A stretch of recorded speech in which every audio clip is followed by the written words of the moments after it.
তাহলে শার্লটের আমাদের বেনিফিশিয়ারি ইন্টারেস্টটা বের করা যাচ্ছে না, যে মারিয়া কোনটা চুজ করতো, যেটা থাকতো সেটা শার্লট আসলে পাইতো। তাহলে কোর্ট বললো যে যেহেতু বেনিফিশিয়ারি ইন্টারেস্টটা আনসার্টেন, তাহলে তো ট্রাস্টটা ফেল করবে। সো এখানে এই দুইটা হাউস ব্যাক করে আবার সেটলারের কাছে চলে যাবে। তাহলে এখানে রেজাল্টিং ট্রাস্ট হবে।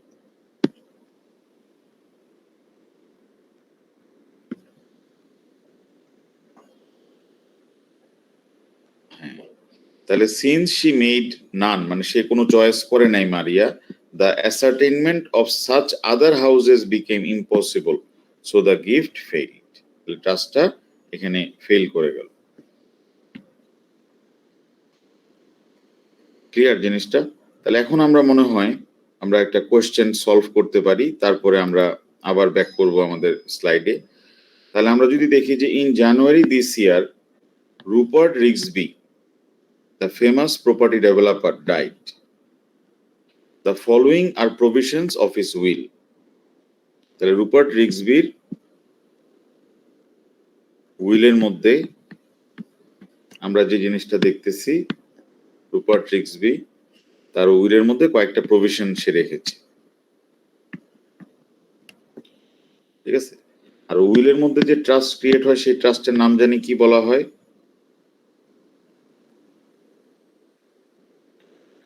কোন ট্রাস্টের জন্য উইল লাগে জানি? টেস্টামেন্টারি। তাহলে আমরা তো রুপার্ট রিক্সবিকে বলতে পারি হচ্ছে যে উনি হচ্ছে টেস্টেটর।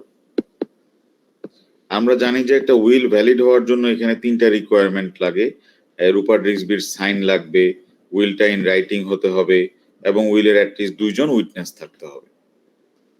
তাহলে ওনার উইলের মধ্যে যে প্রভিশনস গুলো আমরা পাচ্ছি, তাহলে উনি মারা গিয়েছে, তার মানে মারা না গেলে তো আর উইলটা এফেক্টিভ হয় না। উইল বিকামস এফেক্টিভ তোমার যখনই মারা যায়, টেস্টেটর মারা যায়।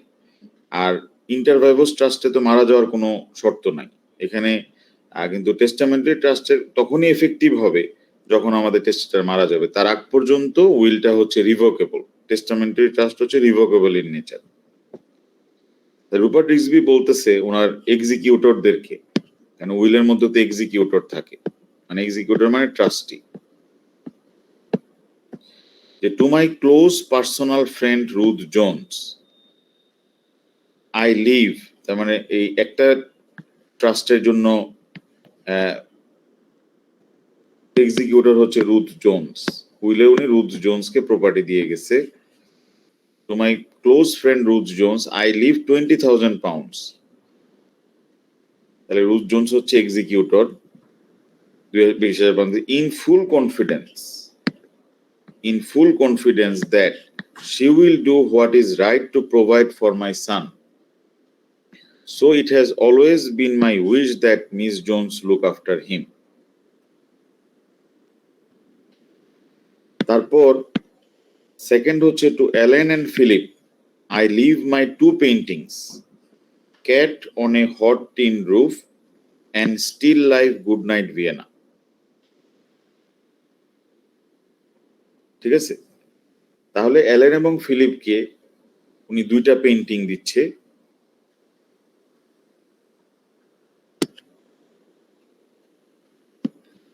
এবং উনি যেটা বলতেছে সেটা হচ্ছে যে I will let them fight it out as to who gets which one. But if they really cannot agree, Philip can have the first choice because he has a better taste. আর লাস্টেরটা হচ্ছে to my the rest of my estate, including the proceeds of sale of my Victorian Masonette Bleak House shall be held by my executors on trust to be divided equally between all my old tenants. এখন Simar রিক্সবিজ next of কিন, তার মানে এই trust গুলো যদি valid হয় তাহলে তো এখানে যারা যারা বেনিফিশিয়ারি আছে তারা প্রপার্টি পাবে। তার মানে প্রথমটা পাবে হচ্ছে গিয়ে সান, সেকেন্ডটা পাবে হচ্ছে তোমার ফিলিপ এবং হচ্ছে অ্যালেন, আর 3 নাম্বারটা পাবে হচ্ছে ওল্ড টেনেন্টস। এই 3 জায়গা হচ্ছে যদি এই কোনো ট্রাস্ট ফেল করে, তাহলে আমরা জানি যে একটা ট্রাস্ট যদি ফেল করে তাহলে রেজাল্টিং ট্রাস্ট হয়, আর রেজাল্টিং ট্রাস্ট হলে নেক্সট অফ কিন পেয়ে যায়। তাহলে সিমর হচ্ছে রিক্সবি's নেক্সট অফ কিন। তাহলে সে আশায় বসে আছে যে কোনটা ফেল করবে আর সেটা সে পেয়ে যাবে। Is claiming that this provisions are invalid. এই তো মানে সে তো বলবেই, ইনভ্যালিড হলে তো তার জন্য সুবিধা, কোনো একটা ইনভ্যালিড হলেই তো রেজাল্টিং ট্রাস্ট হয়ে সে পেয়ে যাবে। এখন আমাদেরকে ডিসকাস করতে হবে যে তার উইলের মধ্যে এই 3টা ট্রাস্টের মধ্যে কোনগুলা ভ্যালিড, মানে কোনগুলোর মধ্যে 3টা সার্টেনটি কমপ্লাই হয়েছে। তাহলে এক্সামিনারকে আমরা প্রথমে বলে দিব যে the 3 certainties were laid down in the case of Knight and Knight. 3টা সার্টেনটি হচ্ছে ইন্টেনশন, সাবজেক্ট ম্যাটার এবং অবজেক্ট। এটার সাথে তুমি প্লাস করে দিবা হচ্ছে অ্যাডমিনিস্ট্রেটিভ ওয়ার্কেবিলিটি।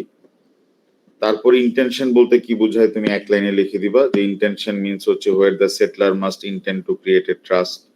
সাবজেক্ট ম্যাটারে 2টা জিনিস সার্টেন হতে হবে, ট্রাস্ট প্রপার্টি এবং হচ্ছে বেনিফিশিয়াল ইন্টারেস্ট। ঠিক আছে, 2টা জিনিস। আর অবজেক্ট বলতে বোঝাচ্ছে বেনিফিশিয়ারি সার্টেন হতে হবে। ইন্টেনশনের জন্য মানে আমাদেরকে যেটা দেখাতে হয় সেটা হচ্ছে তার ইন্টেনশন ছিল two create a trust, trust property specific হতে হবে, বেনিফিশিয়ারিও সার্টেন হতে হবে। এখানে তুমি নিজে থেকে একটু কেসেস অ্যাড করে দিবা, কেসেস অ্যাড করে দিলে ভালো হবে। এখন প্রথমটা নিয়ে যদি আমরা এখানে ডিল করি যে প্রথমটা আমরা কিভাবে লিখবো, তাহলে প্রথমটার ক্ষেত্রে আমরা বলবো এখানে আমাদের মেইন ইস্যুটা হচ্ছে সাবজেক্ট ম্যাটারও সার্টেন, অবজেক্টও বেনিফিশিয়ারিও সার্টেন। শুধু মেইন সমস্যা হচ্ছে ওনার কি ইন্টেনশন আছে কিনা, ইন্টেনশনটা আছে কিনা। তাহলে নোট যেটা বললো সেটা হচ্ছে এখানে ইন ফুল কনফিডেন্স যে ওয়ার্ডটা ব্যবহার করেছে এটা প্রিকেটরি ওয়ার্ডস, এই জন্য ইন্টেনশন নাই।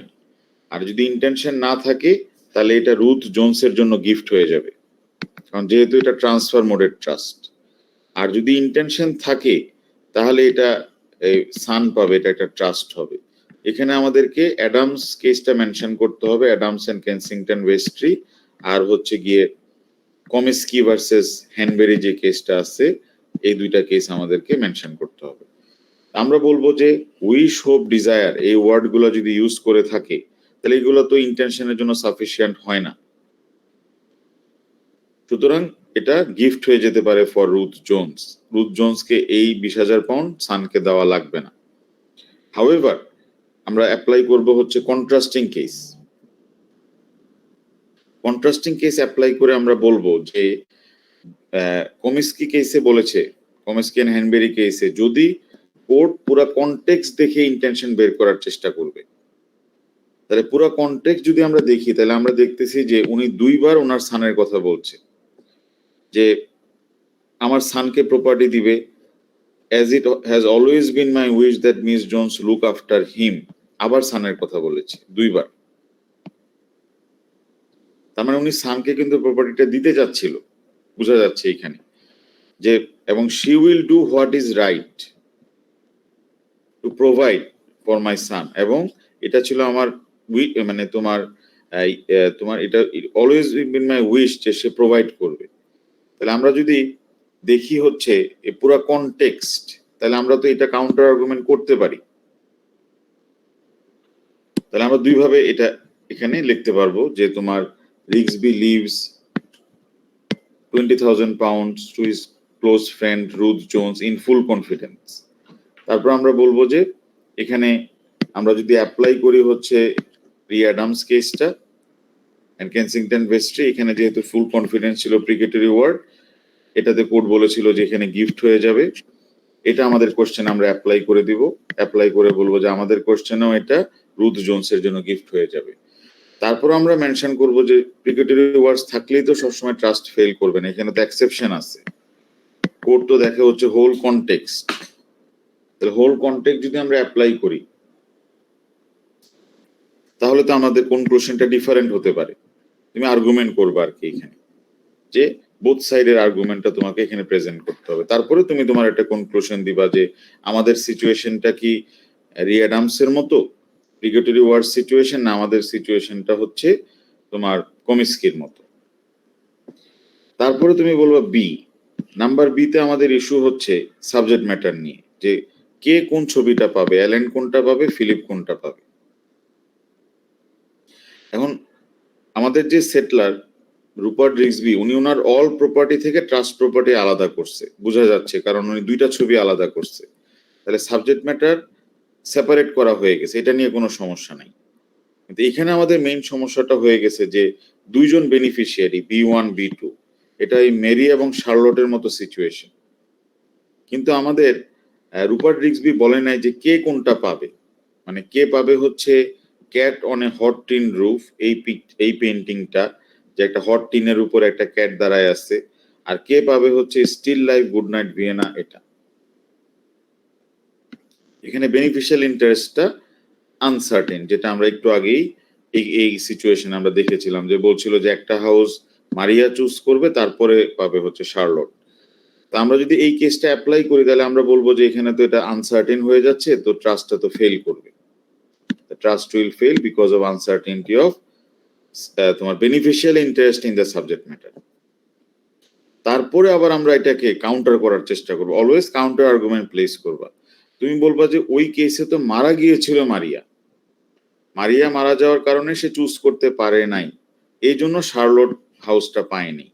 কিন্তু এখানে তো ফিলিপ জীবিত আছে, এখানে তো উনি বলতেছে Philip can have the first choice. এখানে ফিলিপও জীবিত, অ্যালেনও জীবিত। আমরা বলবো যে আমাদের কেসে যেহেতু কেউ মারা যায় নাই, তার মানে ফিলিপ একটা চুজ করবে, এই দুইটা ছবির মধ্যে যেটা থাকবে সেটা পেয়ে যাবে হচ্ছে তোমার অ্যালেন। তাহলে এই এটার সাথে তুমি ডিস্টিংগুইশ করবা, বলবা যে আমাদের এই সিচুয়েশনটা এই বয়েস কেসের মতো, মারিয়া এন্ড শার্লট কেসের মতো, এটা অ্যাপ্লাই করলে কি হবে, তারপরে তুমি ডিস্টিংশন করবা। ঠিক আছে, যে আমরা বলতে পারি but in that case Charlotte was the residuary legatee also, এটা গেল। তাহলে এই ক্ষেত্রে আমাদের স্টিল অ্যালাইভ, তাহলে আমাদের অ্যান্সারটা ডিফারেন্ট হতে পারে।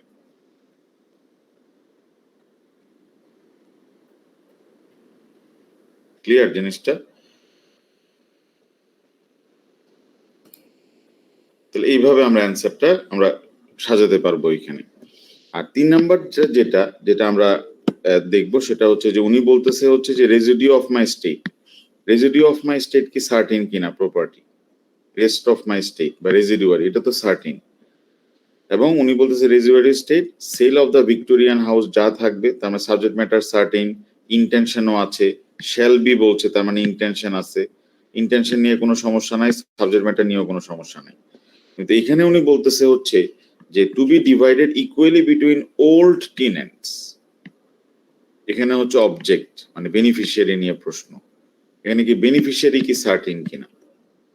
তাহলে এখন উনি যাদেরকে প্রপার্টিটা দিতে বলছে ওল্ড টেনেন্টস, এটা কি বয়সে ওল্ড কিনা, নাকি না ওল্ড টেনেন্টস মানে যারা যতদিন বেশি ভাড়া থেকে ছিল তারা। তাহলে ওল্ড টেনেন্ট মানে কি লং টাইম টেনেন্টস, নাকি না ওল্ড টেনেন্ট মানে হচ্ছে বয়সে টেনেন্টস। তাহলে এখানে কোন জিনিসটা আনসার্টেন, কোন জিনিসটা আনসার্টেন? অবজেক্ট। এবং অবজেক্টটা বোঝা যাইতেছে না, কনসেপচুয়ালি আনসার্টেন। তাহলে অবজেক্টটা এখানে কনসেপচুয়ালি আনসার্টেন। তাহলে সাবজেক্ট ম্যাটার যেরকম কনসেপচুয়ালি আনসার্টেন হতে পারে, অবজেক্টও কনসেপচুয়ালি আনসার্টেন হতে পারে। এখানে অবজেক্ট হচ্ছে কনসেপচুয়ালি আনসার্টেন। তাহলে অবজেক্ট যদি কনসেপচুয়ালি আনসার্টেন হয়, তাহলে তো এই টাকাটা ব্যাক করে আবার ওই সেটলারের নেক্সট অফ কিনের কাছে চলে যাবে। মানে সিমোরের ভাগ্য ভালো, সিমোর এটা পাবে, এটা ফেরত চলে আসবে।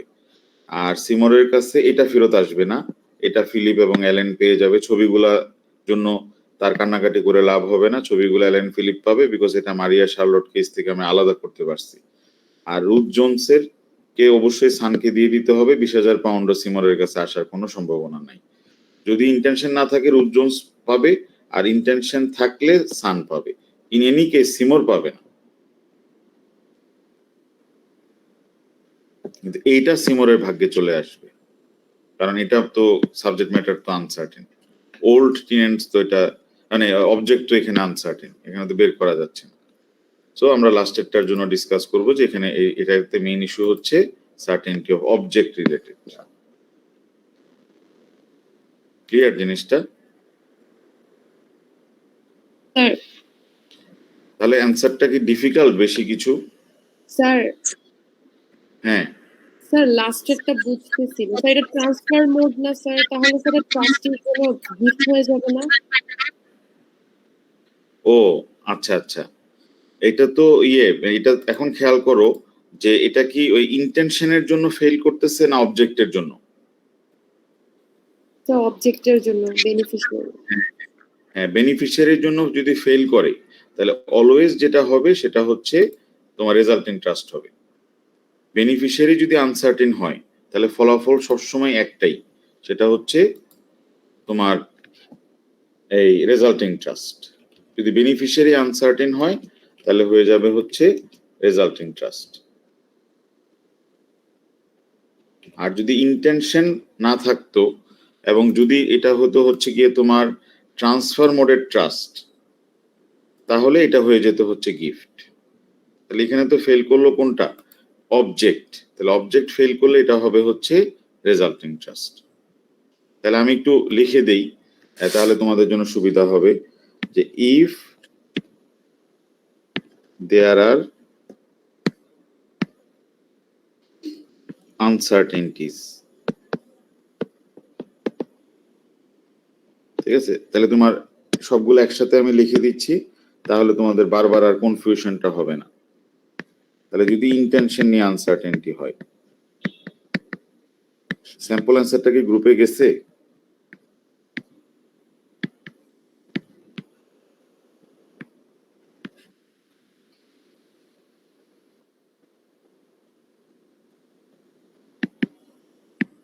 অবজেক্ট মানে হচ্ছে বেনিফিশিয়ারি আর অ্যাডমিনিস্ট্রেটিভ আনওয়ার্কেবিলিটি।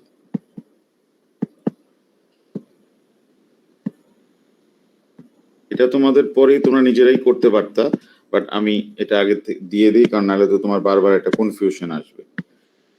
তাহলে ইন্টেনশন যদি আনসার্টেন হয়, ইফ ইন্টেনশন আনসার্টেন, ইন্টেনশন যদি আনসার্টেন হয়,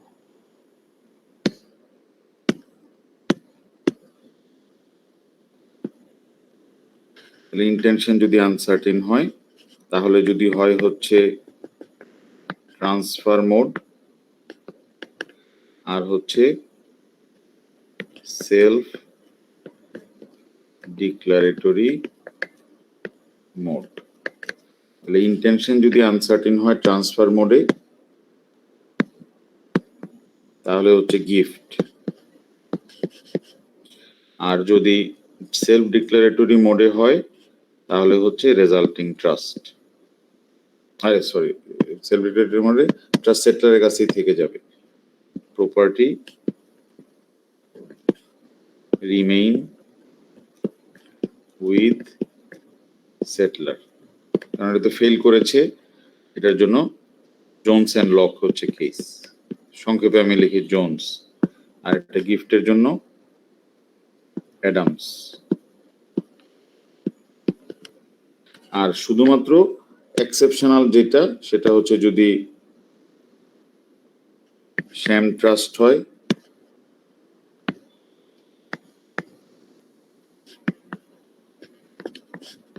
তাহলে হবে হচ্ছে রেজাল্টিং ট্রাস্ট। শ্যাম ইন্টেনশন হয় আর কি,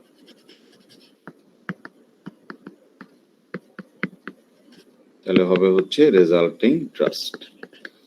শ্যাম ইন্টেনশনের ইস্যুটা কম আসে, তো এই জন্য আমরা এই দুইটাকে প্রায়োরিটি দিলাম, যে তোমার ট্রান্সফার মোড আর হচ্ছে self declaratory mode. Transfer mode হলে ইন্টেনশন না থাকলে গিফট হয়ে যাবে রিঅ্যাডামস, সেলফ ডিক্লারেটরি মোড হলে property remain with the settler, যে ট্রাস্ট ক্রিয়েট করেছিল তার ইন্টেনশনে তার কাছেই থেকে যাবে। আর যদি শ্যাম ইন্টেনশন হয় তাহলে এটা রেজাল্টিং ট্রাস্ট হবে। এর বাইরে কিছু নাই। আচ্ছা, এখন আসে হচ্ছে সাবজেক্ট ম্যাটার। এই দুইটা যেহেতু ছোট ছোট, তো এই দুইটা আগে দিয়ে দিই, তারপরে সাবজেক্ট ম্যাটারে আসি। অবজেক্ট যদি আনসার্টেন হয়, অবজেক্ট যদি আনসার্টেন হয়, অবজেক্ট বলতে আমরা বোঝাচ্ছি কি বেনিফিশিয়ারি যদি আনসার্টেন হয় তাহলে always resulting trust, always resulting trust. Always resulting trust. আর এটা administratively workable না, it is unworkable. মানে সেটলার ট্রাস্টিকে বললো যে 2 লক্ষ পাউন্ড ডিস্ট্রিবিউশন করার জন্য লন্ডনে 90 লক্ষ মানুষের মধ্যে, তাহলে এটা অ্যাডমিনিস্ট্রেটিভলি এটা ওয়ার্কেবল না, তাহলে এটা হবে হচ্ছে রেজাল্টিং ট্রাস্ট। টাকাটা ব্যাক করে সেটলারের কাছে চলে যাবে, রেজাল্টিং ট্রাস্ট হবে। কারণ এটা মানে 2 লক্ষ পাউন্ড তোমার 90 লক্ষ মানুষের মধ্যে ডিস্ট্রিবিউশন যদি একজন বা দুজন ট্রাস্টিকে করতে দেয়, এটা তো মানে প্রশাসনিক ভাবে এটা পসিবল না। সবাই কি শুনতে অসুবিধা হচ্ছে? না স্যার, শোনা যাচ্ছে। হ্যাঁ, আচ্ছা তাহলে তাহলে এটা তাহলে রেজাল্টিং ট্রাস্ট। আচ্ছা, সাবজেক্ট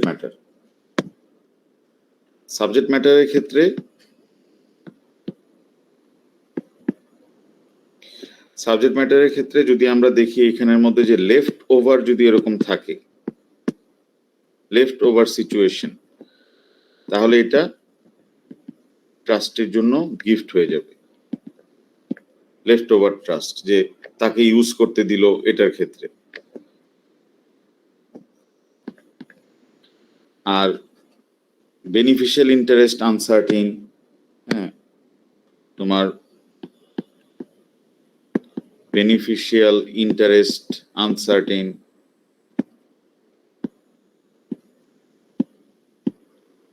or other সিচুয়েশনে তোমার হবে হচ্ছে রেজাল্টিং ট্রাস্ট।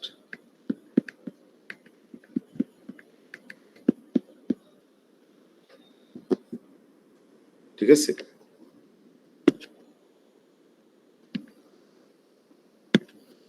তাহলে প্রত্যেকটার জন্য তোমার এখন শুধু কেসেস মেনশন করতে হবে। তাহলে এটার জন্য তো কেস হয়ে গেল হচ্ছে জোনস এন্ড লক, এটার জন্য হচ্ছে রি অ্যাডামস, আর লেফট ওভার ট্রাস্টের ক্ষেত্রে হচ্ছে স্প্রেঞ্জ এন্ড বার্নার্ড।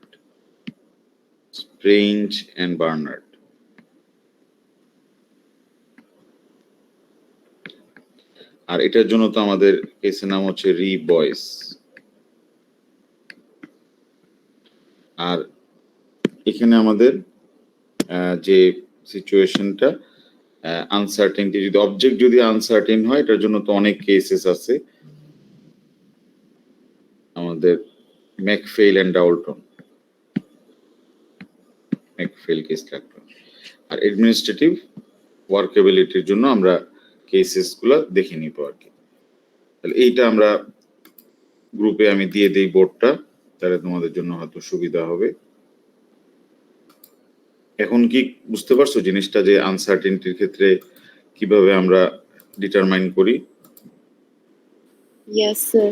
স্যার, অবজেক্টিভ আনসার্টেনটিতে অলওয়েজ হচ্ছে রেজাল্টিং ট্রাস্ট হবে, ট্রান্সফার মোড প্লাস হচ্ছে সেলফ ডিক্লারেটরি মোড। হ্যাঁ,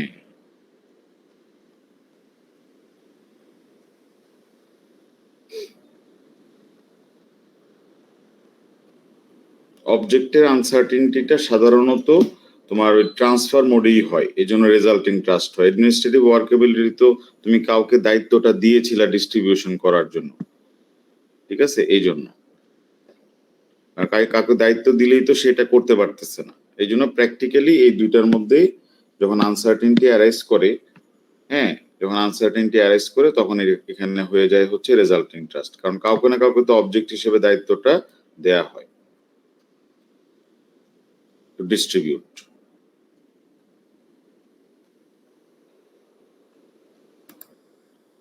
গেছে এটা? আচ্ছা, তাহলে এখন আমরা যেটা দেখলাম সেটা হচ্ছে গিয়ে তোমার এই কোশ্চেনটা আমরা সলভ করে ফেললাম, যেটা দেওয়া হয়েছিল সার্টেনটির উপরে। এখন আমাদের লাস্ট ইস্যু যেটা আজকের জন্য আমরা একটু দেখে রাখতে পারি, সেটা হচ্ছে এস এর এরিয়াটা কিসের উপরে আসে। তাহলে এস এর এরিয়াটা যেটা আসে সেটা হচ্ছে যে প্রপার্টি সেগ্রিগেশনের ব্যাপারে, মানে আলাদা করার ব্যাপারে আমাদের এস এ কোশ্চেনটা আসে, যে আনএলোকেটেড অ্যাসেটস, যেটা আমরা দেখে আসলাম। সার্টেনটি থেকে অনেক সময় এসে আসলে তো সোল কোয়েশ্চেন আসবে, কারণ এসেটা তোমাকে ফোকাস করবে হচ্ছে ইয়ের উপরে। এসেটা ফোকাস করবে যে কোনো একটা এরিয়ার উপরে, হয় সাবজেক্ট ম্যাটার অথবা ফোকাস করবে হচ্ছে অন অবজেক্ট। হয় সাবজেক্ট ম্যাটার থেকে আসবে আর না হলে অবজেক্ট থেকে আসবে। আর তাহলে এসেটা তো হলো সোল অ্যাঙ্গেল। আর যদি তোমার প্রবলেম কোশ্চেন আসে তাহলে এটা সোল কোশ্চেনও আসতে পারে অথবা অন্য কোনো কোশ্চেনের সাথে মিক্সড হয়েও আসতে পারে। ঠিক আছে, এই জন্য তুমি দেখবা যে স্লাইডের প্রথমে দিয়ে দেওয়া আছে আর কি ইস্যুটা, যে পরীক্ষায় কোশ্চেনটা কিরকম আসে। আচ্ছা, এখন আমরা তাহলে এস এর পার্টটা আমরা দেখে ফেলি। তাহলে এস এর পার্টে আমাদের যেটা ফোকাস করে যে এটা কেন নেসেসারি যে ট্রাস্ট প্রপার্টিকে আদার প্রপার্টি থেকে আলাদা করতে হবে, এটার উপরে আমাদের এসে কোশ্চেনটা দিচ্ছি। তাহলে এটার জন্য আমাদের প্রথম কেস আসে হচ্ছে রি লন্ডন ওয়াইন কেসটা, আর তারপরে আসছে হচ্ছে হান্টার অ্যান্ড মস, আর তারপরে সাবসিকুয়েন্ট কয়েকটা কেস আমরা দেখে ফেললে আমাদের এস এর পার্টটা আমাদের হয়ে যাবে। তাহলে প্রথমে আমরা দেখি হচ্ছে রি লন্ডন ওয়াইন কেস, যে এখানে কি ট্রাস্ট প্রপার্টি কি সার্টেইন ছিল কিনা, was the trust property certain. Hunter and Moss, তাহলে হান্টার অ্যান্ড মস কেসের আর তোমার বা রি লন্ডন ওয়াইন কেসের আমরা প্রথমে দেখি হচ্ছে রি লন্ডন ওয়াইন, আর তারপর আমরা দেখব হচ্ছে হান্টার অ্যান্ড মস।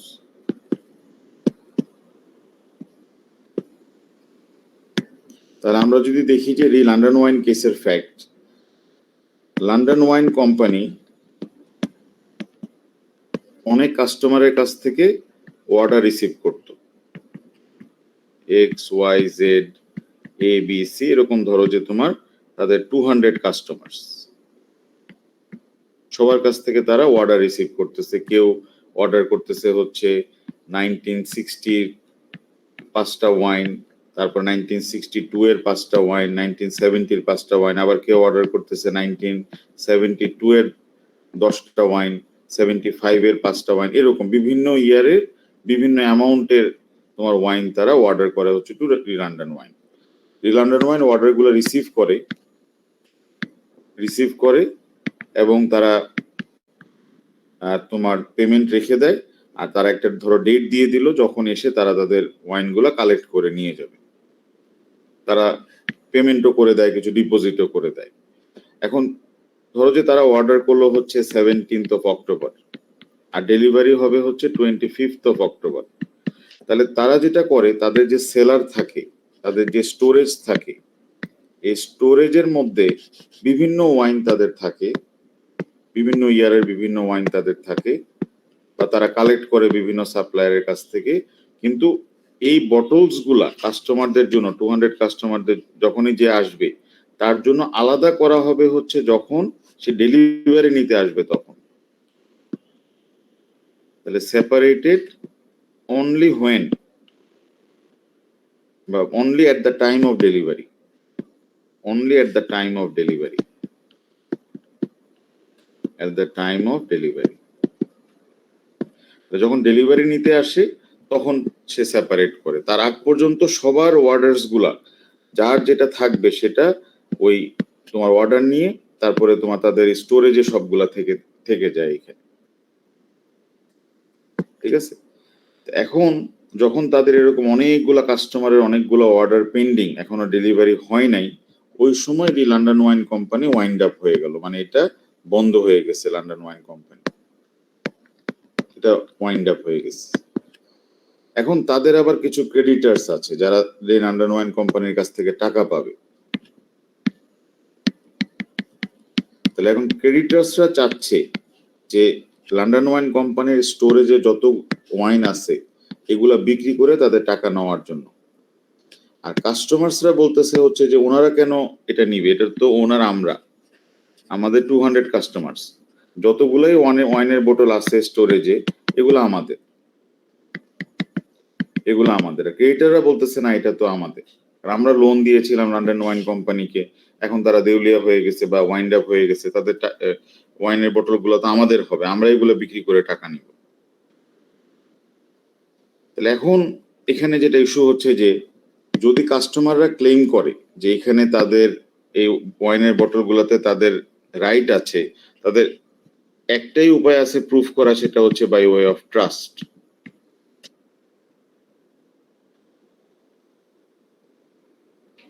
এখন তারা যেটা বলতে চায় সেটা হচ্ছে যে এখানে একটা ট্রাস্ট আছে, আমরা কাস্টমাররা যারা তারা হচ্ছে আমরা সেটলার, আর রি লন্ডন ওয়াইন কোম্পানি হচ্ছে ট্রাস্টি, আর আমরাই হচ্ছে বেনিফিশিয়ারি, মানে আমাদের জন্যই তারা হোল্ড করবে। তাহলে এখানে সেটলার হিমসেলফ হচ্ছে বেনিফিশিয়ারি। তাহলে এরকম যদি হয় যে এক্স তার একটা গাড়ি ওয়াই কে দিল, বাট ওয়াই কে বললো যে তুমি এটা আমার জন্য হোল্ড করবা, এই ধরনের ট্রাস্টকে বলা হয় হচ্ছে বেয়ার ট্রাস্ট। আমরা এখন নামটা জেনে রাখি, পরে আমরা এটা বিস্তারিত পড়ব। তাহলে কেউ কারো জিনিস অন্য কাউকে দিয়ে বলতে পারে যে তুমি আমার জন্য হোল্ড করো, এটাও একটা ট্রাস্ট হবে, বাট এটাকে বলা হয় হচ্ছে বেয়ার ট্রাস্ট। যেমন এখানে ওনার ইন্টেনশন আছে, ট্রাস্টি হচ্ছে গিয়ে ওয়াই, বেনিফিশিয়ারি হচ্ছে এক্স হিমসেলফ। তাহলে উনি সেটলার প্লাস বেনিফিশিয়ারি, আর এখানে ওয়াই হচ্ছে গিয়ে ট্রাস্টি। বেয়ার ট্রাস্ট মানে নামমাত্র ট্রাস্ট, কারণ হচ্ছে যে ওয়াই তো এক্স এর জন্যই হোল্ড করতেছে, এখানে তো আর অন্য কোনো বেনিফিশিয়ারি নাই। এখানেও তারা বলতেছে there is a bare trust. তাহলে বেয়ার ট্রাস্ট হতে গেলেও তো ট্রাস্ট প্রপার্টি সার্টেন হতে হবে। তারা বলতেছে ইন্টেনশন সার্টেন, আমরা যখন এসে অর্ডার দিচ্ছি, কিছু টাকা জমা দিয়ে যাচ্ছি, এখানে তো অবশ্যই ইন্টেনশন আছে, কিন্তু ইন্টেনশন থাকলেই তো হবে না, ট্রাস্ট প্রপার্টি তো সার্টেন হতে হবে। এখানে কি ট্রাস্ট প্রপার্টি সার্টেন ছিল কিনা? সেটলার বলতেছে হ্যাঁ ট্রাস্ট প্রপার্টি তো সার্টেন, আমরা যে অর্ডার দিয়ে যাচ্ছি বিভিন্ন জন, বিভিন্ন অ্যামাউন্টের বটল, বিভিন্ন ইয়ারের, কিন্তু ক্রেডিটররা বলতে চাচ্ছে যে এখানে তো ট্রাস্ট প্রপার্টি আলাদা হয়নি। আপনার তো আলাদা হবে হচ্ছে যখন আপনি অর্ডার ডেলিভারি নিতে আসবেন, তার আগে তো সবার প্রপার্টি একসাথে করা। তাহলে এখানে এরকম যদি হয় যে কাস্টমার কিউ এসে অর্ডার দিয়েছে, কাস্টমার কিউ এসে অর্ডার দিল হচ্ছে 1985 এর 10টা ওয়াইন, আর কাস্টমার আর এসে অর্ডার দিয়েছিল 1985 এর 15টা ওয়াইন, কিন্তু এখানে ওয়াইন আছে হচ্ছে 8টা 1985 এর। তাহলে কার কোনটা হবে, কিউর কোনটা হবে, আর এর কোনটা হবে? এটা তো যতক্ষণ কিউর জন্য আলাদা করা না হবে, আর এর জন্য আলাদা করা না হবে, ততক্ষণ পর্যন্ত তো এটা আমরা বলতে পারতেছি না কিউর, এটা বলতে পারছি না আমরা আর এর। কারণ এখানে তো আমাদের মানে স্টোরেজে আছে 8টা ওয়াইন 1985 এর, কিন্তু এটার জন্য তো অর্ডার আছে অনেক জনের। তাহলে ট্রাস্ট প্রপার্টি তো সার্টেন এখানে না, এখানে তো সবার প্রপার্টি একসাথে করা হয়ে গেছে, ট্রাস্ট প্রপার্টি তো আলাদা করা হয়নি। তার মানে একটা দোকানে গিয়ে যদি কেউ এটা বলে যে আমি আপনাকে এক্স গিয়ে বললো হচ্ছে ওয়াই কে যে আমি আপনাকে 20 পাউন্ড দিচ্ছি, হ্যাঁ আপনি যেটা করবেন সেটা হচ্ছে যে ওয়ান অফ দ্য শার্টস, এখানে 10টা শার্ট আছে, এর মধ্যে একটা শার্ট আমার জন্য হোল্ড করবেন। এখন 10টা শার্টের মধ্যে 10টা শার্টই তোমার শেলফের মধ্যে বা তোমার তাদের শোরুমে ডিসপ্লে করা ছিল। এখন সবগুলো শার্ট সেল হয়ে গেছে, এক্স তো 20 পাউন্ড দিয়ে গেছিল হচ্ছে ওয়াই কে একটা শার্ট রাখার জন্য, এখন তো সে তো রাখে নাই, ব্রিচ অফ কন্ট্রাক্ট হবে, বাট ব্রিচ অফ ট্রাস্ট হবে কিনা? কোর্ট বলবে ইন্টেনশন ছিল, সে সেটলার, সে নিজেই বেনিফিশিয়ারি, আর দোকানদার হচ্ছে ট্রাস্টি, কিন্তু এখানে তো ট্রাস্ট প্রপার্টি আলাদা করা হয়নি। যদি এটা হইতো যে যখনই সে এসে টাকা দিয়েছে 20 পাউন্ড এবং ওয়াই কে বললো যে আপনি 10টা শার্ট থেকে একটা শার্ট আলাদা করে আপনাদের ট্রায়াল রুমে রেখে দেন, এই 10টা থেকে একটা মাইনাস হয়ে গেল, ওই শার্টটা চলে আসলো আলাদা জায়গায়, তখন এটা এক্স এর জন্য অ্যালোকেট করা হয়েছে। এটা যদি এখন তারা কাউকে সেল করে দেয়, তাহলে এটা হবে ব্রিচ অফ ট্রাস্ট, কারণ তখন অল প্রপার্টি থেকে ট্রাস্ট প্রপার্টি সেপারেট করা হয়েছে। এখানে তো অল প্রপার্টি থেকে ট্রাস্ট প্রপার্টি সেপারেট করা হয় নাই, এখানে তো সব প্রপার্টি একসাথে মিশে আছে, যখন ডেলিভারি নিতে আসে তখন আলাদা করা হয়। এই জন্য কোর্ট বললো যে না, এখানে ট্রাস্ট ভ্যালিড হবে না, বিকজ এখানে trust property was not segregated. যেটা আমরা দেখে আসছি যে অল প্রপার্টি থেকে ট্রাস্ট প্রপার্টি আলাদা করতেই হবে, যেটা আমরা দেখলাম যে অনেকগুলা সাইকেলের মধ্যে একটা সাইকেল যেহেতু আলাদা করা হয় নাই, এই জন্য ট্রাস্ট প্রপার্টি যেরকম ফেল করেছে যে কোন সাইকেলটা দিবে, তাহলে trust property must be separated. এখানে যেহেতু সেপারেট করে নাই, এই জন্য দ্য ট্রাস্ট ফেইলড রিল্যান্ডারওয়াইন কেসে। তাহলে রিল্যান্ডারওয়াইন কেসের মেইন ইস্যুটা যেটা ছিল সেটা হচ্ছে যে এখানে তোমার Randan wine was the issue whether the wine was held on trust for the customers or whether the wine was available for the company's creditors. তাহলে রাইটলি অ্যান্সার দিয়েছে যে অল প্রপার্টি থেকে ট্রাস্ট প্রপার্টি আলাদা না হলে trust তো void হবে, because the property sold was not singled out, আলাদা করা হতো না in any way from the remainder of the কোম্পানির stock. A customer could not say of any bottle of wine that he had bought that bottle. Hence, no trust was created in favor of the customers. ঠিক আছে, যে একটা trust sir কাস্টমারদেরকে কেন creditor হিসেবে consider করলো না? ওদের মানি তো রিটার্ন করে দিত, that would be more certain. এই আমি বুঝি নাই স্যার। আচ্ছা, এটা তো কোম্পানি লয়ের ইস্যু, যে একটা কোম্পানি যদি ফেল হয় তাহলে আমরা এটা কোম্পানি লতে আমরা দেখি আর কি, যে তাদের কোম্পানির যে অ্যাসেট থাকবে এটা প্রথমে পাবে হচ্ছে গিয়ে ক্রেডিটার্স, আর তারপরে যদি কোনো অ্যাসেট থাকে তাহলে সেটা পাবে হচ্ছে আদার পিপল। তাহলে তারা যদি সিকিউরড ক্রেডিটার হয়, তাহলে তারা ডিবেঞ্চার হোল্ডার হয়, তাহলে তারা আগে পাবে। সালমান এন্ড সালমান কেস থেকে এটা আমরা দেখেছি। তারপরে পাবে হচ্ছে কোম্পানির other members, other shareholders. Company লয়ের ইস্যু। তাহলে এখানের মধ্যে মেইন জিনিসটা যেটা, যে সিকিউরড ক্রেডিটার আগে পাবে, যারা ডিবেঞ্চার হোল্ডার তারা আগে পাবে, তারপরে পাবে হচ্ছে বাকি পার্সনরা। বাট হোয়াট তোমার এখানের মধ্যে যে প্রপার্টিটা তাহলে আলাদা করা হয় নাই, এই জন্য তোমার ট্রাস্টটা ফেল করে গেল। এখন এরকমই একটা সিমিলার প্রবলেম অ্যারাইজ করলো হচ্ছে in the case of Hunter and Moss কেসে। তাহলে হান্টার অ্যান্ড মস কেসে আমাদের যে সেটলার, সে যেটা বলতে চাইলো সেটা হচ্ছে যে আমি কিছু শেয়ার হোল্ড করব হচ্ছে বেনিফিশিয়ারির জন্য। ঠিক আছে, কিছু শেয়ার হোল্ড করবে বেনিফিশিয়ারি, আঙ্কেল নেফিউর জন্য হোল্ড করবে অথবা আঙ্কেল তার নিচের জন্য, এরকম একটা সিচুয়েশন। বলতেছে যে আমার একটা কোম্পানিতে 950টা শেয়ার আছে, তাহলে আমার যে শেয়ার সার্টিফিকেট এখানে আছে হচ্ছে 950টা শেয়ার। এই 50টা শেয়ার থেকে আমি 50 শেয়ারস তোমার জন্য হোল্ড করব। তাহলে 950টার মধ্যে থেকে 50টা শেয়ার উনি হোল্ড করবে। তো শেয়ার তো আর এরকম ভাবে মানে ইয়ের মতো থাকে না, শেয়ার সার্টিফিকেটে লেখা থাকে যে কার কতটুকু শেয়ার আছে ওই কোম্পানির। তাহলে শেয়ার সার্টিফিকেটে বলা থাকে হচ্ছে যে কার কতটুকু শেয়ার থাকবে। যেমন ধরো যে কারো থাকতে পারে একটা কোম্পানিতে 10,000 শেয়ার, কারো থাকতে পারে 1,000 শেয়ার, কারো থাকতে পারে 50, এরকম ভাবে একটা শেয়ার সার্টিফিকেট ইস্যু করে। এরকম তো না যে তোমার আলাদা আলাদা কাগজে আলাদা আলাদা শেয়ার,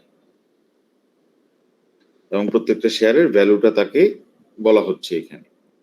এখন এখানে প্রবলেমটা অ্যারাইজ করলো যে যখন উনি বললো 50 শেয়ারস উনি হোল্ড করবে ফর দ্য বেনিফিশিয়ারি, তখনই আমরা বলতে পারি যে সাথে সাথে একটা সেলফ ডিক্লারেটরি ট্রাস্ট ক্রিয়েট হয়ে গেছে। সেটলারের কাছে আছে হচ্ছে এই 50 শেয়ারের লিগ্যাল টাইটেল, 50 শেয়ারস এর লিগ্যাল টাইটেল, আর এটার বেনিফিশিয়াল ইন্টারেস্ট বা ইকুইটেবল টাইটেলটা আবার হচ্ছে বেনিফিশিয়ারির কাছে।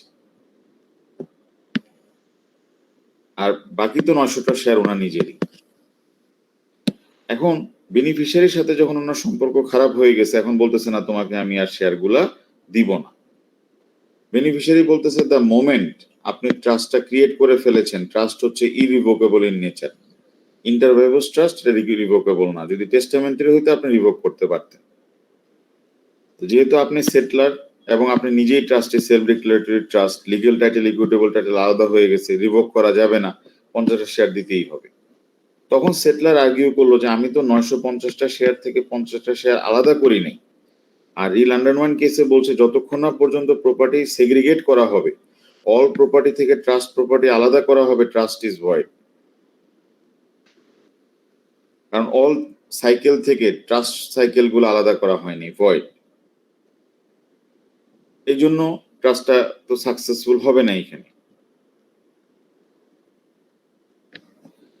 এখন প্রশ্ন হচ্ছে যে এখানে কোর্ট তো সেম আর্গুমেন্টই করতে পারতো, কোর্ট সেম জিনিসটাই বলতে পারতো যে ট্রাস্টটা ভয়েড, আর যেহেতু এটা সেলফ ডিক্লারেটরি ট্রাস্ট ছিল সুতরাং প্রপার্টি সেটলারের কাছেই থেকে যাবে, এটা বলে দিতে পারতো যে সাবজেক্ট ম্যাটার এখানে আনসার্টেন, এটা থেকে যেত, এই অ্যান্সারটা দিলেই হয়ে যেত, রিল আন্ডারওয়াইনকে ফলো করলেই পারতো। কিন্তু এখানের মধ্যে লর্ড জাস্টিস ডিলন যেটা বলতেছে যে এখানে প্রপার্টি আলাদা আলাদা, ওইখানে ছিল টেনজিবল প্রপার্টি, টেনজিবল যেটা ধরা ছোঁয়া যায়, ওয়াইন বটল, এগুলো আলাদা করা দরকার। কিন্তু যদি এটা হয় হচ্ছে ইনটেনজিবল প্রপার্টি, শেয়ার হচ্ছে ইনটেনজিবল প্রপার্টি, কারণ এখানে তো তাকে একটা রাইট দিচ্ছে শুধু, ওই কোম্পানি যখন একটা শেয়ার সার্টিফিকেট ইস্যু করে তখন তাকে কোম্পানি বলে দিচ্ছে যে তোমার এই কোম্পানিতে 1000 শেয়ার আছে অথবা 500 শেয়ার আছে অথবা 10,000 শেয়ার আছে, তার মানে কোম্পানি বলতেছে তার এই অধিকারটা আছে। এটা হচ্ছে ইনটেনজিবল প্রপার্টি বা এটা হচ্ছে থিংস ইন অ্যাকশন, শেয়ারগুলো বিক্রি করলে টাকা হয়ে যাবে, things in action, intangible property. তো উনি বলতেছে যে ইনটেনজিবল প্রপার্টি হলে আলাদা করার দরকার কি, সবই তো একটা কোম্পানির শেয়ার, সবই অর্ডিনারি শেয়ার, এটা আলাদা করা লাগবে না। এই উনি লয়ের মধ্যে একটা ঝামেলা ক্রিয়েট করে ফেললো একটা ডিফারেন্ট জাজমেন্ট দিয়ে। এটা এই জন্য এটার উপরে আমাদের এসে কোশ্চেন আসে। তাহলে প্রথমে তুমি ফ্যাক্টটা দেখে ফেলবা, তারপরে বলবা যে কোর্ট অফ অ্যাপিল বলছে দেয়ার ওয়াজ এ ভ্যালিড ট্রাস্ট। তাহলে তো উনি মেইন প্রিন্সিপাল থেকে সরে যাচ্ছিল। এখানে মেইন প্রিন্সিপাল হচ্ছে প্রপার্টি যাই হোক, টেনজিবল ইনটেনজিবল যেটাই হোক না কেন, মেইন প্রিন্সিপালটা হচ্ছে অল প্রপার্টি থেকে ট্রাস্ট প্রপার্টি আলাদা করতেই হবে। এখন যদি আমি দুইটার জন্য দুইটা রুল নিয়ে আসি তাহলে তো বিরাট বড় প্রবলেম। তাহলে উনি আগের প্রিন্সিপাল থেকে পুরোপুরি সরে চলে আসলো। তাহলে লর্ড জাস্টিস ডিলন যেটা বলতে চাচ্ছে যে কেন আমি সরে আসলাম, উনি বলতেছে আমি 3টা কারণে সরে আসছি। আগের যতগুলা কেস ছিল সবই ছিল হচ্ছে চ্যাটেলস বা তোমার সব ছিল টেনজিবল প্রপার্টি নিয়ে, আর এই কেসটা হচ্ছে ইনটেনজিবল প্রপার্টি নিয়ে। তারপর উনি যেটা বলতেছে সেটা হচ্ছে যে ওইখানে ছিল বিভিন্ন ইয়ারের বিভিন্ন ওয়াইন বটল, কিছু ওয়াইন ছিল হচ্ছে 1960-র, কিছু ওয়ান 1970-র, কিছু ওয়ান 1985-এর, বিভিন্ন ইয়ারের বিভিন্ন বটল। এই জন্য এগুলো আলাদা করা দরকার। কিন্তু এখানে তো সবই শেয়ার হচ্ছে আইডেন্টিক্যাল শেয়ার, ইনডিস্টিংগুইশেবল শেয়ার, সবই একই ধরনের শেয়ার। ঠিক আছে, তাহলে এটা আলাদা করার কোনো প্রয়োজন নাই। ঠিক আছে, এখানে তাহলে আলাদা করা লাগবে না। এখন উনি যেটা মিস্টেক করলো যে কেন আলাদা করা লাগবে না, যদি এরকম হয় যে এক্স ওয়াই কে বলছে যে তোমাকে আমি 9টা চেয়ার দিয়ে যাচ্ছি, 9টা চেয়ারই দেখতে একই রকম, 9টা চেয়ার, এবং এই 9টা চেয়ার তুমি যেটা করবা সেটা হচ্ছে যে 9টা চেয়ার তুমি দিবা হচ্ছে টু B1 টু B9, একই রকমের একই সেগুন কাঠের 9টা চেয়ার 9 জনকে তুমি দিবা। তোমাকে আমি চেয়ার গুলা দিয়ে যাচ্ছি হচ্ছে 1st অফ নভেম্বর, তাদেরকে তুমি চেয়ার্স গুলা দিবা হচ্ছে 20 তারিখ নভেম্বরে। এখন যেই কারখানায় রাখা ছিল চেয়ার গুলা, ওখান থেকে 4টা চেয়ার আগুনে পুড়ে গেছে। এখন 20 তারিখে আমাদের B1 থেকে B9 আসছে হচ্ছে ওয়াই এর কাছে, আমাদেরকে চেয়ার দেন। এখন ওয়াই বলতেছে যে এটা তো 4টা চেয়ার তো আগুনে পুড়ে গেছে। আর এখানে এখন তারা বলতে চাচ্ছে যে না তারা এটা পাবে, আর তারা বলতেছে ট্রাস্ট ইজ ভ্যালিড, সেটলারের ইন্টেনশন ছিল ট্রাস্টটা ভ্যালিড ছিল, তারা প্রপার্টি পাবে। এখন এখানে কি ট্রাস্ট প্রপার্টি কি সার্টেন কিনা, এই 9টা চেয়ারে দেখতে একরকম হলেও সবগুলা চেয়ার সেম। এখন তো B1 থেকে B9 সবাই তো বলবে যে 5টা চেয়ার আমার, যেটা পড়ছে এটা তোমারটা পড়ছে, আমারটা পড়ে নেই। তাহলে অল প্রপার্টি থেকে ট্রাস্ট প্রপার্টি যদি আলাদা করা না হয়, বেনিফিশিয়ারি ইন্টারেস্ট যদি কে কোনটা পাবে বলা না হয়, তাহলে পুড়ে গেলে তো বোঝা যাবে না যে কারটা পড়ছে। এই জন্যই কোর্ট বলে যে প্রপার্টি দেখতে একরকম হলেও অল প্রপার্টি থেকে ট্রাস্ট প্রপার্টি আলাদা করতে হবে, না হলে এবং আলাদা করে আবার কে কোনটা পাবে সেটাও সার্টেন করতে হবে, আদারওয়াইজ তো প্রবলেম অ্যারাইজ করবে। সো এটা উনি একটু ঝামেলা করে ফেললো। উনি বলতেছে আইডেন্টিক্যাল ইনডিস্টিংগুইশেবল দেখে আলাদা করার দরকার নেই, বাট না হলে তো যখন এটা মানে আমরা একটু আগেই দেখলাম যে তাহলে তো সবাই বলবে যে আমারটা পড়ে নেই, এটা একটা প্রবলেম। আবার উনি ইন্টারভেভস ট্রাস্ট এবং টেস্টামেন্টারি মানে ট্রাস্ট একসাথে করে ফেলছে। উনি বলতেছে হচ্ছে যে যদি ট্রাস্টটা যদি ইন্টারভেভস না হয়ে আঙ্কেল যদি এখানে এরকম একটা ট্রাস্ট ক্রিয়েট করতো, আঙ্কেল যদি বলতো ওনার উইলের মধ্যে যে আমি আঙ্কেল বলতেছে যে আমি উইলের মধ্যে 950টা শেয়ার দিচ্ছি হচ্ছে গিয়ে আমার এক্সিকিউটরকে, আর উনি এখান থেকে 50টা শেয়ার দিবে হচ্ছে টু মাই নেফিউ, আর বাকি 900টা শেয়ার দিবে হচ্ছে টু মাই ওয়াইফ। হ্যাঁ, তাহলে ওনার আলাদা করা লাগতো না। তাহলে এখন কেন আলাদা করা লাগবে? ইন্টারভাইভসের ক্ষেত্রে কেন আলাদা করা লাগবে? আঙ্কেল কেন তাহলে জীবিত অবস্থায় থাকতে ওনাকে আলাদা করতে হবে? যদি এটা টেস্টামেন্টারি হইতো তাহলে তো আলাদা করা লাগতো না। তো কোর্ট এখানে যেটা বললো সেটা হচ্ছে যে ইন্টারভাইভস ট্রাস্টে এখানে লিগ্যাল টাইটেলটা আলাদা হয়ে যাচ্ছে, আর ইকুইটেবল টাইটেলটা চলে যাচ্ছে ওনার লাইফ টাইমের মধ্যে নেফিউর কাছে। এই জন্য ওই 950টার মধ্যে কোন ওনার ইকুইটেবল টাইটেল চলে যাচ্ছে টু দ্য নেফিউ, কিন্তু লিগ্যালটা তো এই 950টার মধ্যে কোন 50টা শেয়ার, হুইচ 50 শেয়ারস, আর শেয়ারের তো একটা নাম্বার থাকবে, কোন নাম্বারের 50টা শেয়ার। উনি যদি বিক্রি করে দেয় হচ্ছে 200 শেয়ার 950টার ভিতরে, উনি যদি বলে যে তোমার জন্য যেগুলো রাখছিলাম সেগুলো আমি সেল করে ফেলছি, কোম্পানি যদি ফোর্সফুলি বাইব্যাক করে, কোম্পানি অনেক সময় শেয়ার কিনে ফেলে, কোম্পানি যদি বলে যে তোমার 950টা শেয়ারের মধ্যে আমরা বাইব্যাক করতেছি হচ্ছে 350টা শেয়ার, সে যদি বলে তোমার জন্য যেগুলো রাখছিলাম সেগুলো বাইব্যাক হয়ে গেছে, কোম্পানি এসে কিনে নিয়ে গেছে, তাহলে ইন্টারভাইভস ট্রাস্টে তো এই ইস্যুগুলা থাকে। আর কিন্তু টেস্টামেন্টারি ট্রাস্টে তো এসবের ইস্যু নাই, বিকজ টেস্টামেন্টারি ট্রাস্টে প্রপার্টিটা ফুললি চলে যায় হচ্ছে to the executor at the same time. এটা রিভোক করা যায় না, এটা রিভোক করা যায় না, কিন্তু এটা তো রিভোক করা যায়। তাহলে উনি টেস্টামেন্টারি ট্রাস্টের রুলস গুলো অ্যাপ্লাই করে ফেলছে হচ্ছে তোমার ইন্টারভাইভস ট্রাস্টের মধ্যে। তো ওনার এই জাজমেন্টের যে ক্রিটিসিজমস গুলা সেটা আমাদেরকে এখানে ফাইনাল পয়েন্ট, প্রায় 11টা বেজে যাচ্ছে, আমরা একটু শেষ করে ফেলি এটা।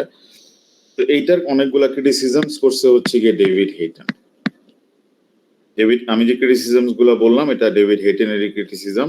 উনি বলছে যে এটা তো টেস্টামেন্টারি ট্রাস্ট আর ইন্টারভাইভস ট্রাস্ট তো সেম জিনিস না, দুইটা দুই জিনিস, আমরা তো এটা অলরেডি জানি এখানে। আর অ্যানাদার প্রবলেম হচ্ছে যে ইন এনি কেস যদি 50টা শেয়ার কোম্পানি ফোর্সফুলি ওনার কাছ থেকে কিনে ফেলতো, বা উনি যদি বিক্রি করে, which 50 shares has been sold, which 50 shares has been compulsorily purchased by the company.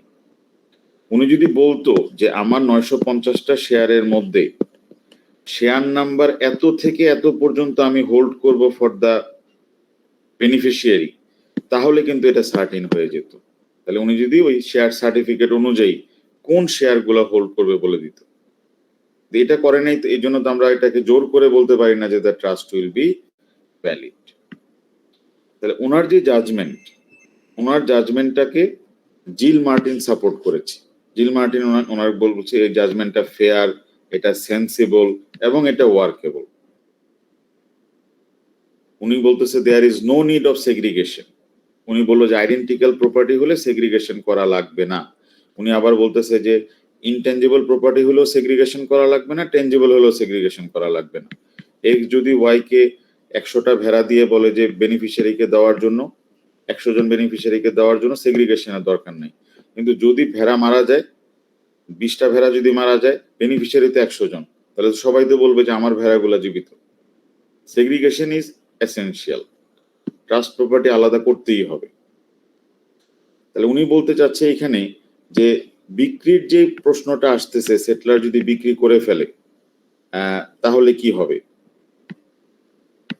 উনি বলতেছে সেটলার যদি বিক্রি করে ফেলে 50টার মধ্যে, 950টার মধ্যে 50টা আমরা ধরে নিব যে উনি ওনার 50টা সেল করেছে।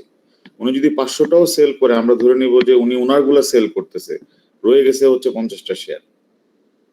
উনি যদি সবগুলোও সেল করে, সবগুলো সেল করলে তো ওই 50টা শেয়ারের মানি হয়ে গেছে এখন ধরো 100 পাউন্ড, ওই 100 পাউন্ড পাবে হচ্ছে বেনিফিশিয়ারি।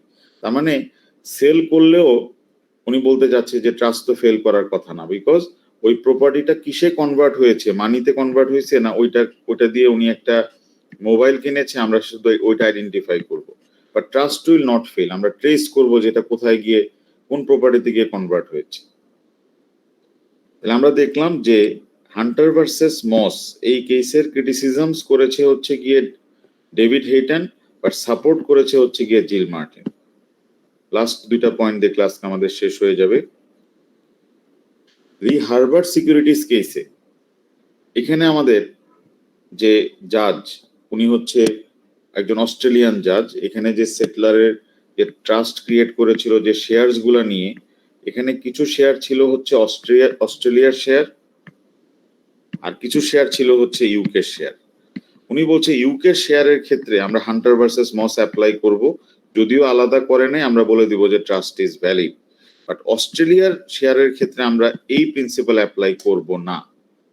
মানে আমাদের প্রিন্সিপাল হচ্ছে অস্ট্রেলিয়াতে যে trust property must be separated, এটা টেনজিবল হোক ইনটেনজিবল হোক, ইট মাস্ট বি সেপারেটেড। তাহলে হান্টার কিন্তু অলরেডি একটা বাজে প্রেসিডেন্ট হয়ে গেল। রি হার্বার্ট সিকিউরিটিজ কেসে এটা বলে দিল যে it is a bad president, এটা আমরা ফলো করব না। ঠিক আছে, যে বিভিন্ন রাইটারও ক্রিটিসিজম করেছে, বলতেছে যে ইট ইজ তোমার detrimental, it has very detrimental effect.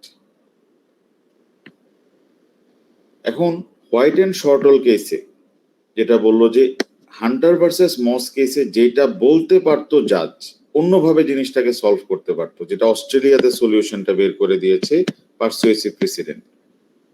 এখানে আমাদের সেটলার ট্রাস্টিকে বলতেছে হচ্ছে 15 লক্ষ শেয়ার দিয়ে, 15 লক্ষ শেয়ার দিয়ে বলতেছে যে এই শেয়ারগুলা ট্রাস্টি, এই শেয়ারগুলোর মধ্যে তুমি হোল্ড করবা হচ্ছে তোমার 2,22,000 শেয়ার ফর দ্য বেনিফিশিয়ারি। কিন্তু কোন 2,22,000 উনি আলাদা করেনি।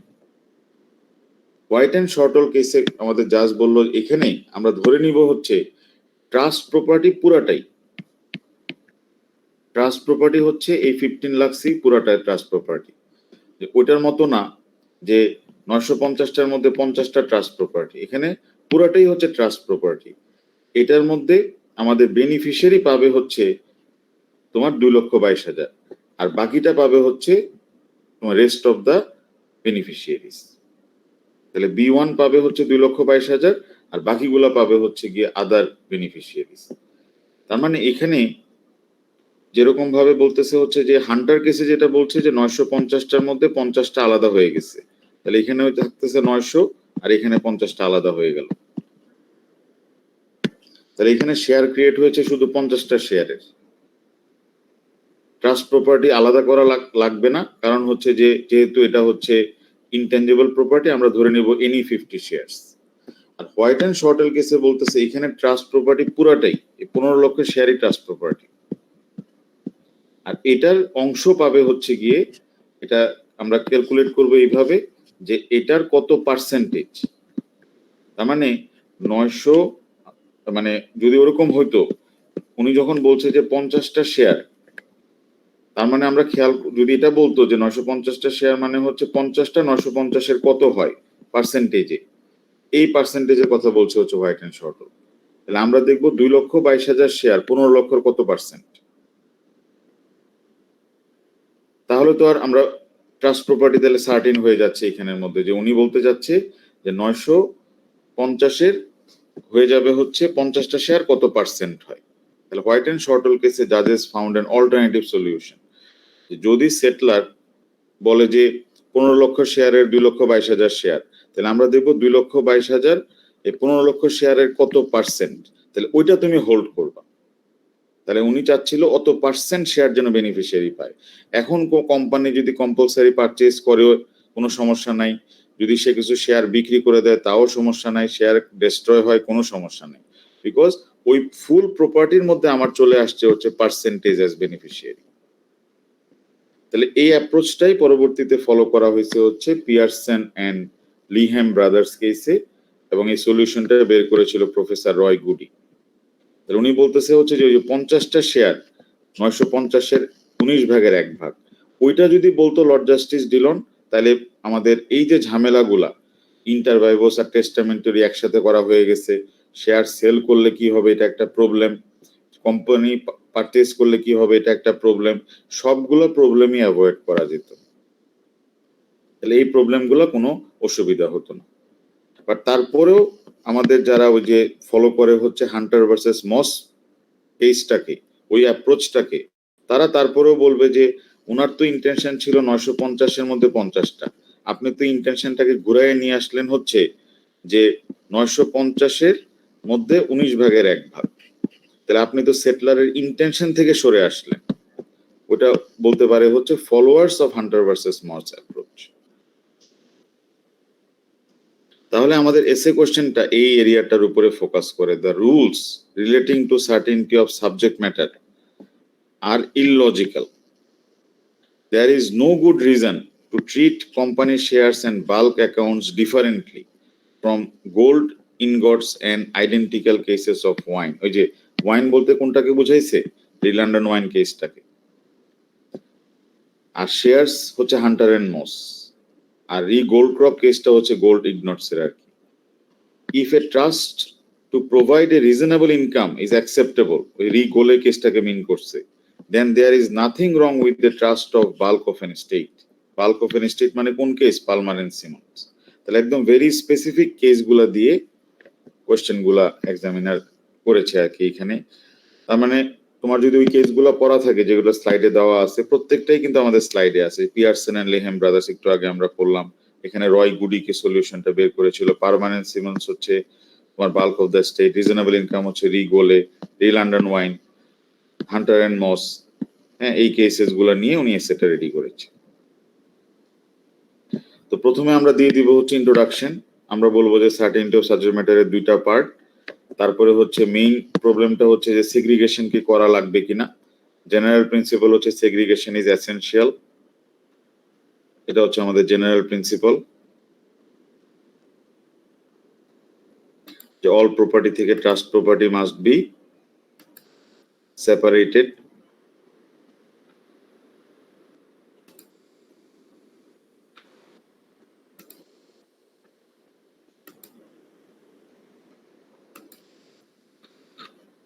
দুই নম্বর পেজটা কেন?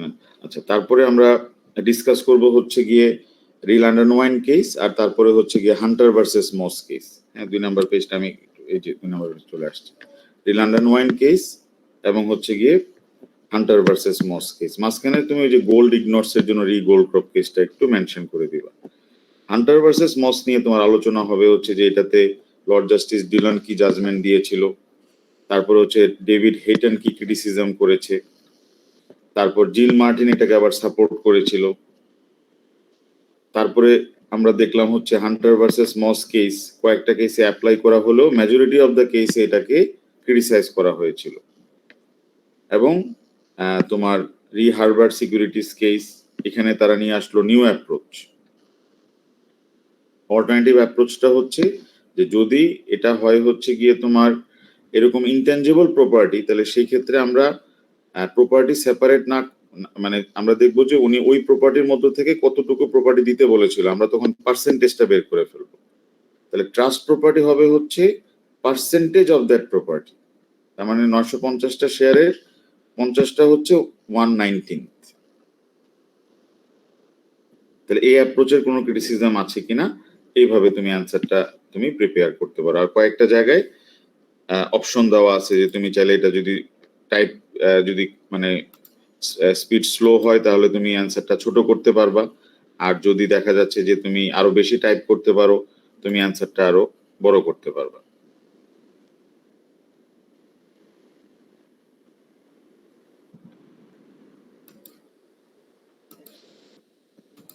যদি প্রবলেম, ইন্টাজ একটা ভালো কোয়েশ্চেন করছে, যদি প্রবলেম কোয়েশ্চেন আসে, হ্যাঁ যদি প্রবলেম কোয়েশ্চেন আসে তখন তুমি বলবা যে যদি আমরা শেয়ারস দেখি তখন আমরা প্রথমে অ্যাপ্লাই করব হচ্ছে, শেয়ারস আসলে প্রথমে আমরা হান্টার ভার্সেস মস অ্যাপ্লাই করব, তারপরে আমরা হান্টার ভার্সেস মসের ক্রিটিসিজমসটা বলবো, তারপরে আমরা পিয়ারসন এন্ড লেহেম ব্রাদার্স এর নিউ অ্যাপ্রোচটা বলবো।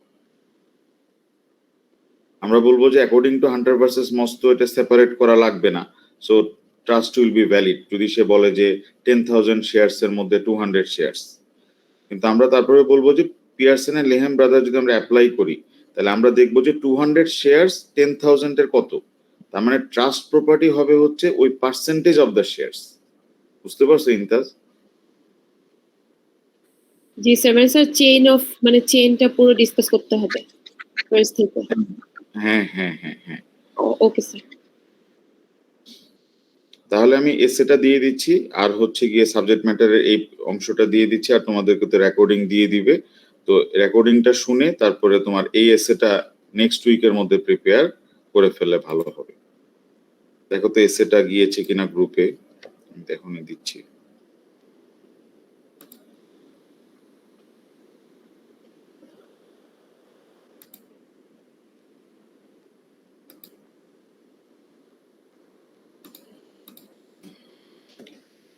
Subject matter is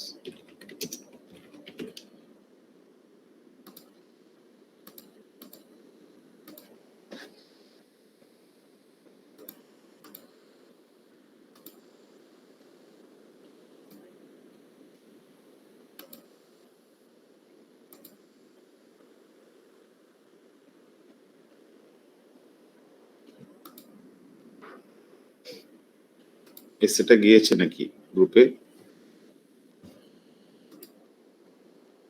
ওকে, তাহলে রেকর্ডিংটা দেখে তারপরে হচ্ছে গিয়ে তোমার এই আমি স্লাইডটা আপলোড করে দিচ্ছি এই এসেটা, তাহলে ইনশাআল্লাহ যদি হয়ে যায় নেক্সট ক্লাসে আমাদের অবজেক্ট আমরা কমপ্লিট করে ফেলে আমাদের একটা চ্যাপ্টার ডান হয়ে যাবে। আর তারপর আমরা এক্সাম পেপার থেকেও দেখাবো কোয়েশ্চেন, যে এক্সাম পেপার থেকে কি ধরনের কোয়েশ্চেন আসে ফ্রম সার্টেনিটিস। ঠিক আছে, তাহলে আজকে এতটুকুই থাকবে।